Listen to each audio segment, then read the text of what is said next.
Yo, what up, is Don? Similarly here. We are the Soul Brothers. How you guys doing? Top Nike shoes as of right now. Yeah, sir. Are you interested? Well, we're about to tell you. Even if you're not interested, I mean, you clicked on the video. Can you guys see this? That's all the weights of basically all the shoes. We wrote down. We have 5 shoes, but we don't have 5 shoes because there's 5 places, but then there's more than one shoe in each place because we couldn't decide which one was better, so we just put it in the same. Yeah, we grouped a few of them together in a place. Yes. All right, so starting off with number 5 is the KD10. I did not play it, so Danny boy.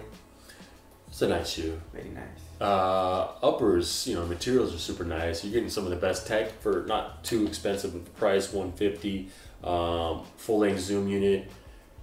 You know, not the most responsive feeling shoe because of the traction plus the cushion. The lateral, the cushion and the lateral containment isn't nuts, but it's an awesome shoe, especially if you're trying to just take it easy and take care of your legs. Yes.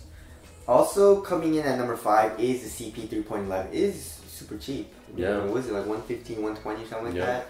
So it's on the budget side, but it performs really well. I mean, it does every category like exceptionally well, but like not to the top. Jack of all trades. Exactly, you know what I'm saying? But it does it really well, you know what I'm saying? So overall performance was really good.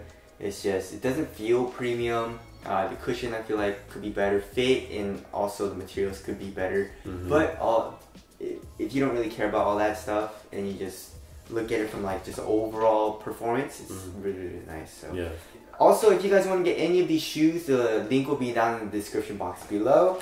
Moving on to number 4 is the PG2. I've been playing the PG2s and they're super nice. I mean, responsive, the fit is super good for us and the materials are really nice. It's just the traction that just, I mean, it's not as bad as like what's a really bad traction? The Dame 4. The Dame 4? It's not as bad as the Dame 4. Right. I mean, like, the Dame 4 on dust, it like slips a little bit. Yeah. It just doesn't have a really good bite. But the PG2 has an okay bite.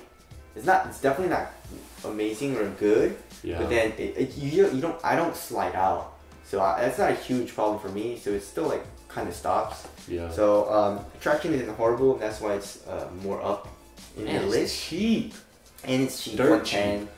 Cushion setup could be better. Yeah. But I'm not mad at it. You know, it's response. I'm good to go. You know?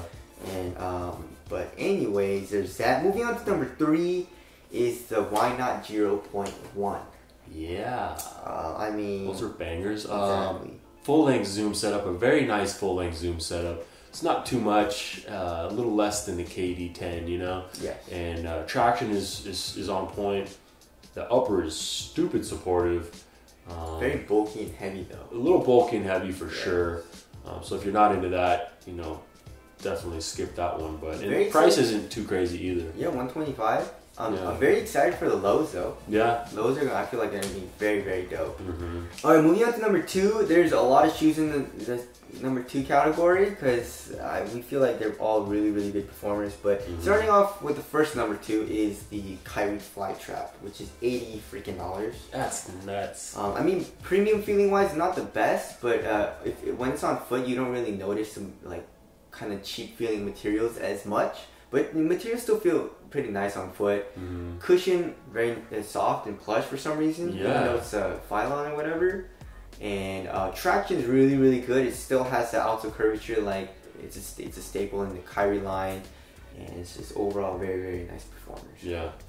Alright, moving on to the second number 2 is the Hyperdunk 2017, of course. Yeah. I mean, that's up there for sure. Exactly, but, you know, we're kind of moving past that a little bit. Can't wait for some the of the newer shoes. Yeah, the 18 is going to be dope. But I mean, aesthetically though, I don't really like the 18s too much. Yeah. Yeah. Moving on to the third, number 2 is the Kyrie 4. Amazing ass performer once you break in traction, and traction is really good. Cushion is very nice with the Cushlon. Materials aren't bad. It is a little puffy, but it's still very responsive, and fit is really, really nice for me. So yeah, Kyrie 4 for the win there.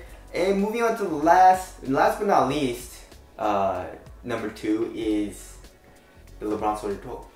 Yes, very nice. Very surprised. Very surprised. Maybe the best LeBron. It was the best LeBron I've ever played in, Same but way. I haven't played in them all. Yes. But traction is bananas. Very good. Man. Cushion isn't bad too. I mean, yeah. it's not the most court feel you can feel, but I mean, impact protection isn't bad. Very responsive. You can't really feel the zoom units, but you know, there's that. And the materials are super nice too. Yeah. No complaints there. Support is good. Canvas. Yes. And the strap is super nice too. So. Yeah. 140 is a little expensive, or 140 or 130 depending on the colorway, but it's still a really nice performer. Moving on to number 1 is the Kobe 360 AD NXT. You already know the name is out of line, but the shoe is not. Very, very nice time. I mean, I don't know where to begin. The only thing, I guess we can start at the traction, which is not insane. Yes. Which is definitely a bummer. But everything else is so crazy that it just winds up being number 1. We'll have to wait for solid rubber. I mean, translucent is still pretty nice. I'd say it's inconsistent. I have some days where it's not like amazing. It's not horrible. It's never horrible. I hooped at them last night and they were nuts. Exactly. So, I mean, I've had some really good days. I've had some like not so amazing days, but they're never like bad. You know? So, for sure. But, you know, traction, of course, could be better. Hopefully, solid will remedy that, but we'll have to wait and see. Cushion, of course, is next level. It's the best cushion setup in basketball right now. And Nike has to put React and everything. I love React. Best ventilation. Best ventilation. Maybe the most minimal. It's definitely the most minimal. One of the lightest. One of the lightest.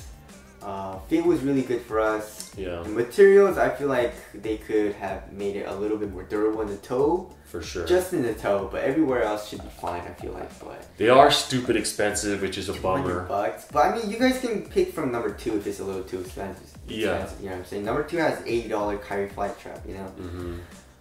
But anyways, that's our list for the top Nike shoes out right now. Tell us what your list would be. Don't get mad or anything if you don't agree with the list. It's just our opinion.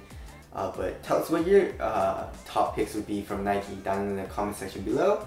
And we'll see you guys next one. Later.